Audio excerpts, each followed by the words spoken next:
Ashley asked me if I'd write her a song, so I wrote her a song for her awesome show.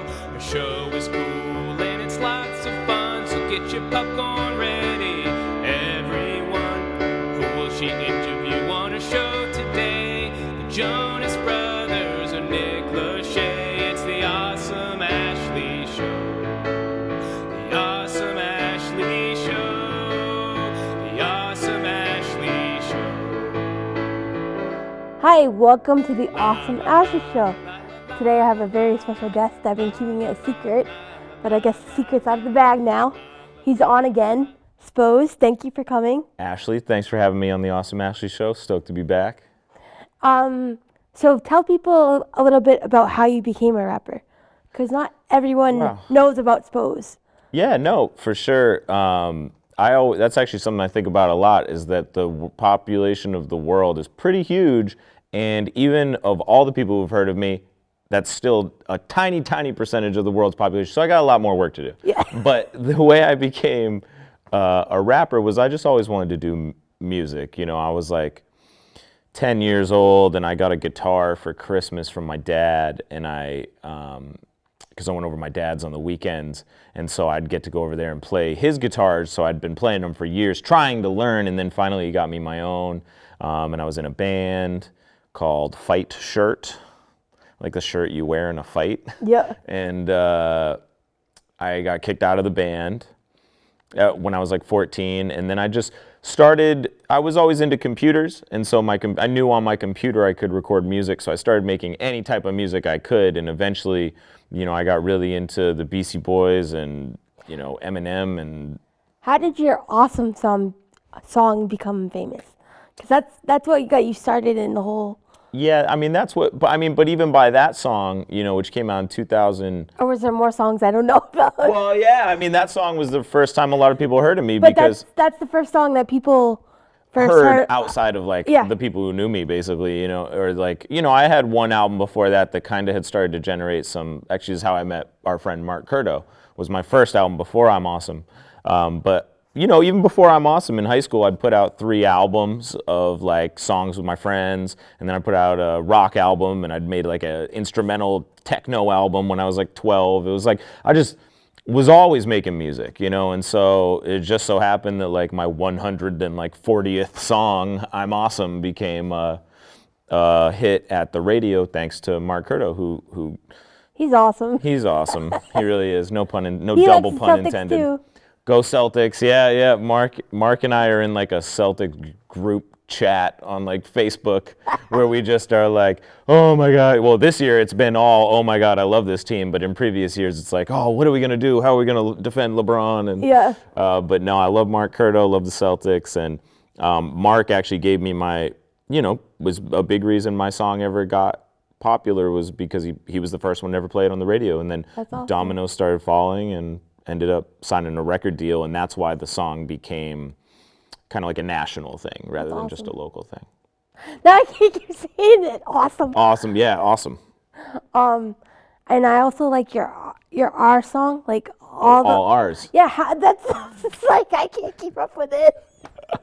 Like I try to learn it, but it's like It's a lot. It's dense. Yeah, I have a hard time. Like, it'll come up in the middle of my show, and I'll be like I know it's next, and I see it on the set list, and it comes up, and I'm like, oh crap! Like I should have studied this one like at 6 o'clock. Like just went over it once or twice. But yeah, so I have this song called All R's that is very complicated. It's very complicated, and it's alliteration. So it's literally, I don't say it's, you know, redonkulous, rhyming, river, rare, radical, reefer, rolled, ride. You know, it's all R's. Every word starts with R, which is just to prove that I'm the greatest rapper of all time, basically. It was the reason I did that. Can you tell us a little bit about how you made an album in one day? I thought that was awesome. Thank you. Like, did you do it from midnight to midnight? I mean... Yeah, no, so I made this album. I ended up calling it Humans, which I decided at like 4 p.m. that day. But yeah, I ended up making an album in 24 hours on October 6th last year. And I went into it with the concept was I invited all the great musicians I knew. rappers, singers, producers, saxophone players, keyboardists, guitarists, whatever. I invited them all to the studio, the Halo, which is great. Do you have your own studio at your house? Or? I have my own studio, not at my house, but well, I have like a little one at my house in case inspiration strikes in the middle of the Celtics game. Yeah. But I have a studio in Sanford that's in a building, so I have like my own little space, which is great because I don't like paying people to record me. Yeah. Because why? If I can do it myself, Right. I've been recording myself since I was like 13. So. It makes more sense doing it that way. Yeah, and it's just financially like it just and I don't like the pressure of like someone else hitting record for you and you having to like crush it right then, and then you start to get anxiety about like you're wasting their time or your money. And so for me, it's like I'm in my comfort zone doing it by myself. So the album in a day we came in at, I got there at 9, but we started at 10. Started at 10 a.m. and we finished it at 5:30 in the morning the next morning. And we made 10 songs from scratch with no ideas, no pre-written anything. And it's one of my favorite albums I've ever made. I'm very proud of it. Awesome. And the best part is like, I went into it confidently because one of my skills, more so than music even perhaps, is the ability to manage people. Like I knew all these people, I've worked with them before, I know their strengths, and I like to put them in positions to succeed. And having the goal of a SPOSE album made it so it wasn't just open-ended, like write any song. It's like you're writing songs for a SPOSE album. Like you understand the limitations and where that, what that box looks like that you're trying to, create it inside. And I really like the one that you did with Miles Button. He came on the show, and he literally made a song on the spot for me on the show. Like I was just like, so that's Miles is a great guy, and he is a positive force, and as you know, he is good at just making stuff on the fly. Like, how'd you guys come up with that? Did he invite you, or did you invite him? Or? No, so he invited me. I've known Miles for years. I even to the point where like I gave him a ride home from some festival one time, and I remember it from like way up Maine because he got stranded and didn't have a ride, and I was like, yeah, man, I'll give you a ride. So I know Miles, and Miles is also from like the Sanford, Springville, like Wells area, so that's where I'm from, so I know him. But yeah, he reached out to me, and he had this concept about like, I hope you win, like, because there's a lot of, in rap or in any field, there's like jealousy and competitiveness. And so I liked Miles' perspective on that song that like, I can hope I win, but I can also hope that you win, And so, I think that takes a level of like self-confidence and security in yourself to say that. So I like that. And I really like your other song. I think it's called Liars or something. Oh, Lies song? Yeah, I never get the word. It's okay. Well, but that song, yeah, thank you. That song, I had that concept for a while. Actually, I had started that song in maybe 2013, and then I got robbed when I was on tour, and so I lost all the songs I had been working on, and so I knew that idea, I still wanted to use it, so I then recreated the idea without the original one. And the concept of the song is all the lyrics are lies, it's like, along the lines of like ice is not cold and Betty White is not old and all sorts of stuff. So yeah, go, and then we made a video for that that's pretty good too. So you can look that up on the YouTubes.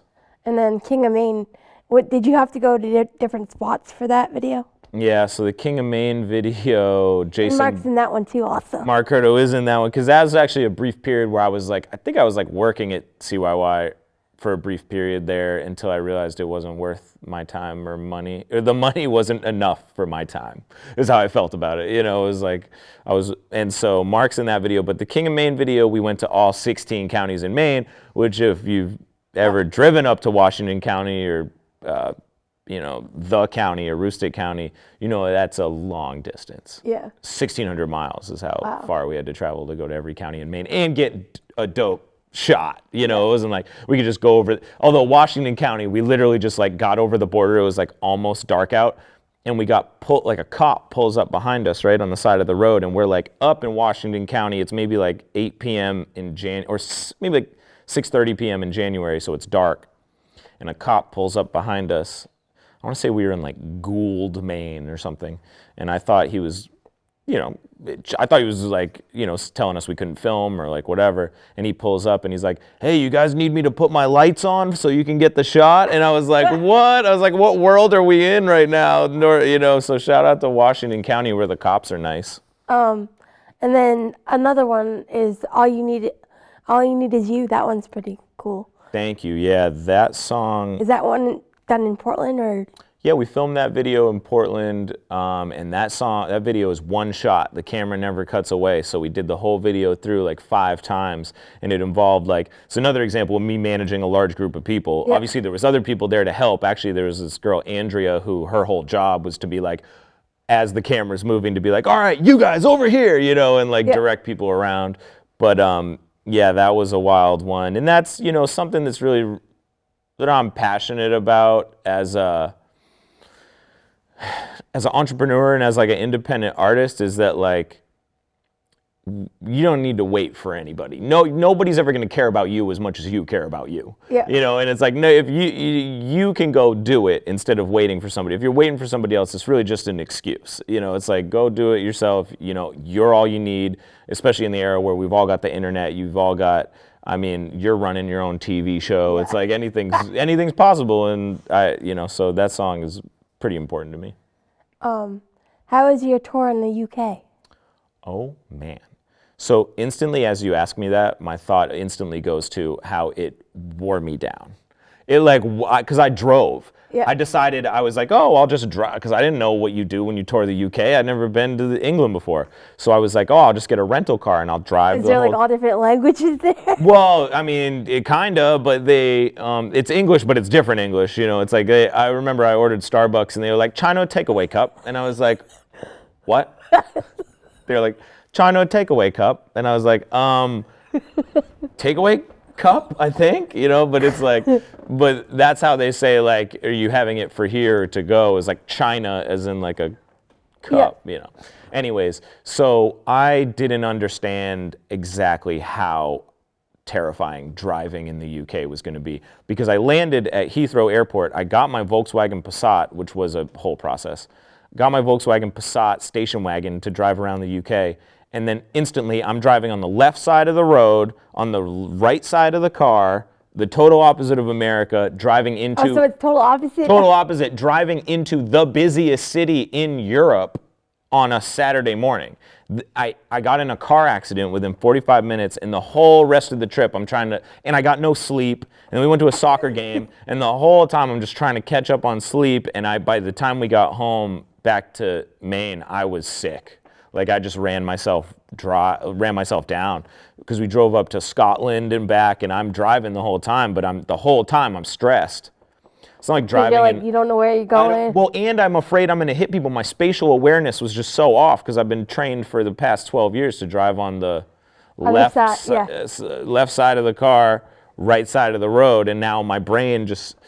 So the tour was great. The fans were great. It was amazing and validating to know that we had people. Did you finally get to where you needed to go? I did. I made it to Glasgow, Scotland. I made it to, we played London, we played Manchester, and people knew the words to my songs, and that was real validating and awesome to me, no pun intended, but the driving made me sick.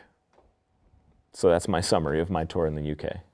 Sorry. It's okay. It's good. Do you have any other new EPs coming out? I know there's one coming out Friday.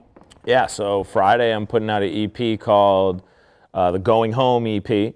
And you had asked me before we went on the air, your grandma did the... My grandma did the cover art. Well, I took a painting that my grandma did. Shout out to my grandma, Pauline Peters, who is a saint.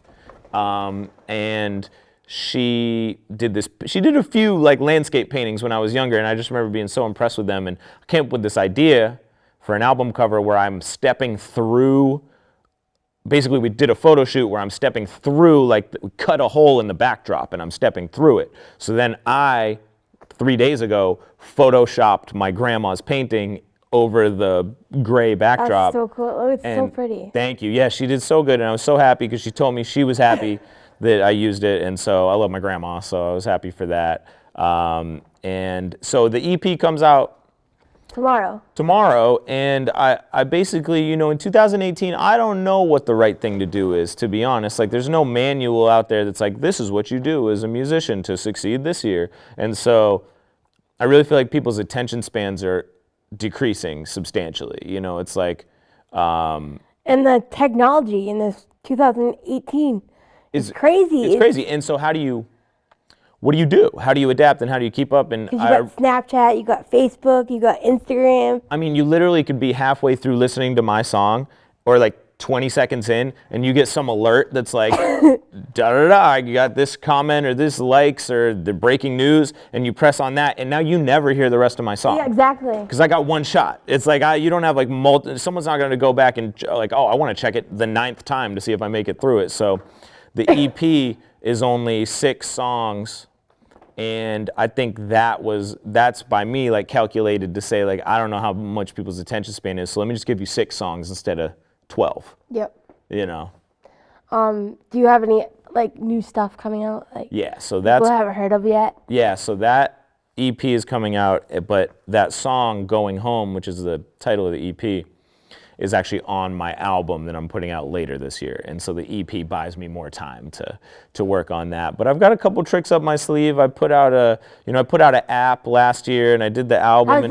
How's that going? Because I remember you saying about it last time you were here. Yeah. So the app ended up being like very innovative and like people I think were impressed and they wrote a couple articles about it. But financially, I don't take out loans and I don't have like investors. So I spent all my own money on that app and I lost a lot. I like way overcalculated like what the return would be because I really thought it would break through outside of my fan base. Yep. You know, I thought so people could find out more about you. And yes, I mean, well, I remember Channel 8 News came to my office when I put out the app and they were like, their whole angle of their article they were trying to make was like local artist doesn't see it coming that the app is popular. It's like, no, why else would I do it? Of course I saw that coming. Yeah. Like, why else would I make an app if it wasn't going to reach outside of my, you know, my core fan base? And so despite the fact that I lost money, I do feel like if I hadn't done it, I'd be sitting here talking to you about this app I want to make. Yeah. For me, it's like I just got to scratch every itch and pursue all my ideas so that I don't live with regret. I would regret it more if I didn't do it. And also, I think it did bring in some new fans and maybe people, or maybe emboldened fans I already have to like believe more. And also, your fans can show their friends. Yeah, exactly. Like yes. Like let's say Mark, because Mark knows about you, so I said, hey Mark, SPOSE is coming on the show because I kept that a secret for like yeah. So I'm like, there's only certain people. Yeah. So I'm like, hey, did you check out his new video? And he's like, yeah, I already, like, so that's how you do it. You just it's word of mouth. With other people. Word of mouth, and that's how I initially ever got any success. Anyways, was I remember I mailed a bunch of free CDs to like my friends who were going to the University of Maine. My first album, we were going to the University of Maine or University of Maine Farmington, and I was like, here's 10 CDs, just give them to someone you think would like it and turn them onto it. And I think that was effective. Yeah.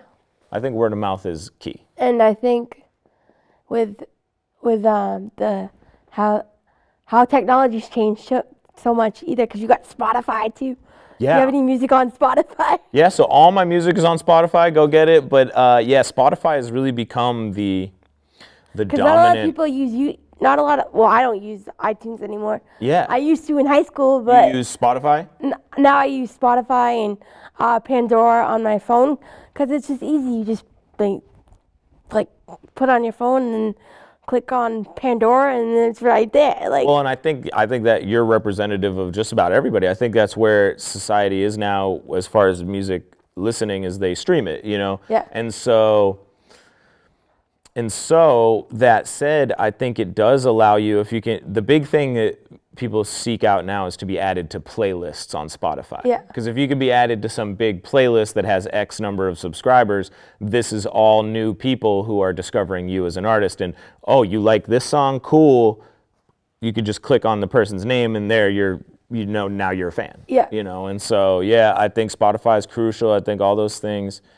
But I'm intrigued to see where it's all headed too, because it's like even the Spotify thing is way different than it was last year at this time. Even it's like, so music is constantly shifting. And like the only time I listen to the radio is like in the car. So it's kind of Same. cool that they make it live stream, or if like the Markathon's on for like a week, I Yeah. listen to Markathon Yeah, for a same. week. I like But Mark. that's the only time I listen to the radio is either if I'm in the car or if I'm in the listen to Markathon. So Yeah, like, same. Cause I don't like commercials.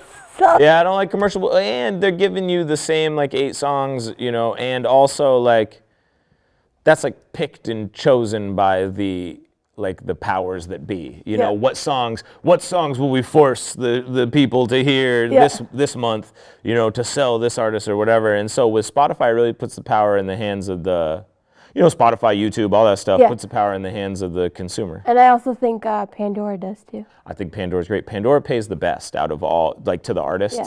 pays the best out of all the services.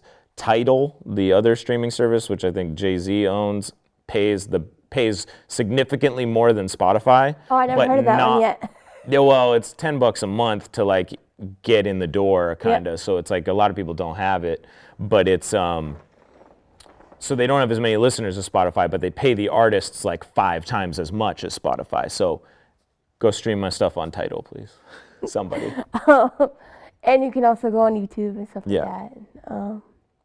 But have you worked with any other artists besides Miles? Like that's the only one I know Oh, by yeah. name. Yeah, But I know no. you work with other rappers. Yeah, on that Lies song, I worked with this rapper named Wax, who's like a really good, super dope rapper from Los Angeles. And on the song Nobody, I worked with this rapper Watsky, who's from San Francisco, who's also really great. And both those guys have way more fans than me, so I'm thankful because it exposes me to their fan base. On the new album, on the EP tomorrow that comes out, I worked with a rapper from Saco, actually called Be All, and this kid is incredible. He could be the one, you know, as far as I'm concerned. Yeah. I believe in him a lot, and he's just a good kid with a smart.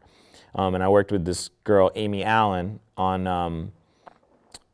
the EP as well, and she just wrote the new Selena Gomez single that came out last week. So she's I love like, Selena Gomez. so Amy Allen wrote the new Selena Gomez song. It's on some soundtrack. I forget what it's called, but Amy Allen's from Portland or Falmouth or something like. So That's pretty cool. pretty cool times for artists from Maine. There's a lot of and this band Ghost of Paul Revere's been getting some love, and this other band Weekend Friends, and so it's like I feel like.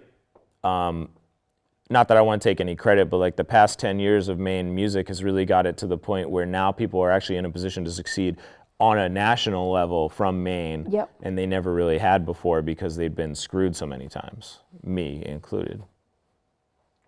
That must be the hardest part of being in the music industry, is that you don't know if people are gonna like your stuff or support your stuff or. Yeah, I mean, there's no guarantees. You know, you really are throwing it out into the abyss and hoping that somebody comes to hug you. You know, is kind of what it is, and it does. You need really thick skin, is what it is. Like, you know, because I could go on YouTube and read all these horrible comments about me from people who just don't want to, you know, because everybody can anonymously say whatever they want. Yeah. And I can read those and I could like take them all to heart and be sad and miserable. But I won't, you know, it's like you need to feel, and I think it takes, being an artist is like a balance of like delusional self-confidence and like emotional fragility, like both into one, Yeah. you know, so it's like, you really got to find a balance for it. And I've now been doing it professionally for 8 years now, and so I've gotten pretty used to the ups and downs, and I've learned to stop having expectations. You know, I don't really go like this EP. I don't go into it thinking like, oh, this is the one, this is gonna pop, this is gonna blow, because I've been let down so many times that I try not to get too high or too low. What is your favorite music video that you've done?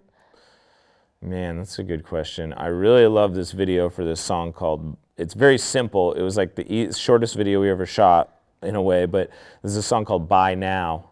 Like Is it on YouTube yet? yeah, it's on YouTube, and I'm in the desert. Like, it's this video where I'm in the desert, but we shot it out at the White Sands National Monument in New Mexico. And we were out in New Mexico for a concert, and we were like, oh, before we hit the airport, let's try to get a video. And we found this desert, this White Sands National Monument. We filmed the video, but I love the video because it's this cool metaphor where I'm chasing a $100 bill through the desert, and I finally get it, and it crumbles to sand. That's cool. Which is like, not spoiler alert, but that's like the metaphor for like, you know, we spend our whole life trying to get this or trying to get money or trying to be a millionaire or trying to be a rock star, and then when you get there, you can't appreciate it, and it doesn't feel, you don't feel rich, you feel alone, or you feel self-conscious, or you feel like you can't appreciate your blessings, you know. So that's kind of the concept of that video. And I know some of your kids are in the music videos. Yeah, a few of my kids have been in I think at this point, as of the video I'm putting out tomorrow, all my kids have been in our music videos. My daughter Lily was in the video for Nobody, and she also has been in a few others.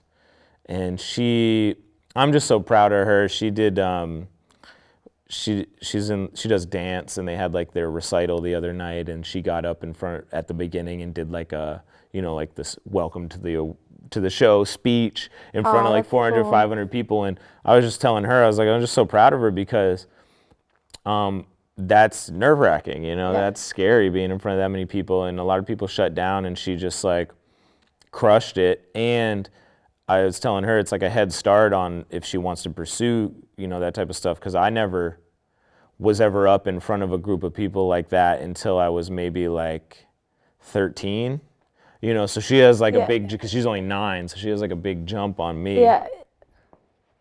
Do you have any more tours coming out that you want fans to know about? So I'm playing in Portland, Maine, July 21st. I'm playing in Boston, June something. But I really desired to take most of this year off from touring because I just, you know, it's like I've never been able to tour before I had kids. So it's very bittersweet for me. It's like I go play Chicago or Denver, and it's like almost sold out. Like we do really well, but it still is bittersweet to me because I know, you know, I might have just missed my daughter's soccer game, or like, you know, I don't get to hear about their day, or I call them up, or I miss the call. And it's like, you know, so it's tough for me. And so this year I really enjoyed not being on tour and being around. And also, like, you know, something as I grow older, like that I hate the most about the job of being a musician is promoting concerts. Yeah. Like, I just don't desire to like post 40 times, oh, I'm playing here, come here, da da da, let me try to trick you into this, here's this. It's like, I would just wish I didn't have to do that anymore. I hope someday I could just get to the, you know, whatever that level is where you just announce the tour and it sells out. Yeah. Guns N' Roses, like Jay-Z level, like that's all I'm trying to do. Selena Gomez. Yeah. I saw her a couple years ago. Did you? In Boston, yeah. At the Garden? Yeah. Man, good for her. Front row seats. What? You're the man. Yo. Now I want to go see you in concert. Please do. Yeah, I'm playing at the Space Gallery in Portland in July, which is pretty small. I just wanted to throw like a small, like, rager, you know? That's cool. But I'm playing at Aura in December, if you want to come through. I know you know Aura. Yeah. I'd love to have you. I'd love to have you. Be warned, I'm probably going to shout you out right in the middle of the show. That's okay. All right. Have some good seats. Yeah. That's a big place. Yeah, that venue's amazing.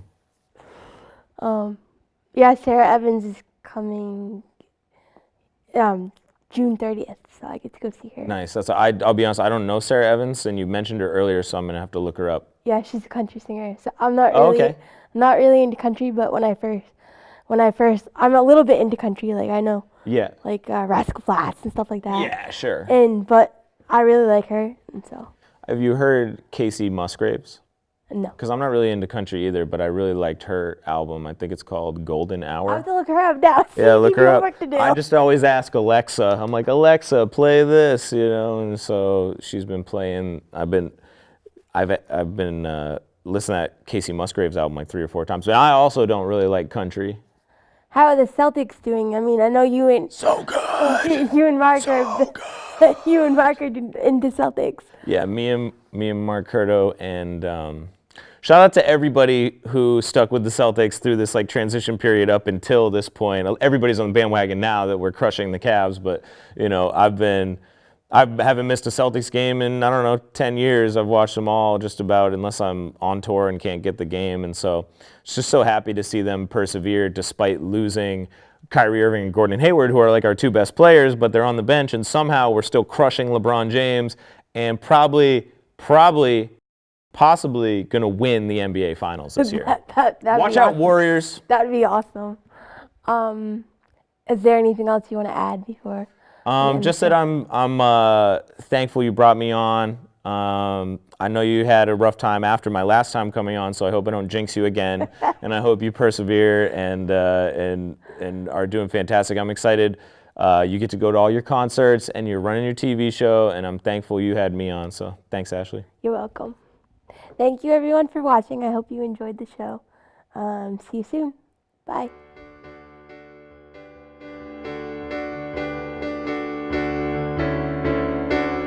Ashley asked me if I'd write her a song, so I wrote her a song for her awesome show. Her show is cool and it's lots of fun, so get your popcorn ready. Everyone, who will she interview on her show today? The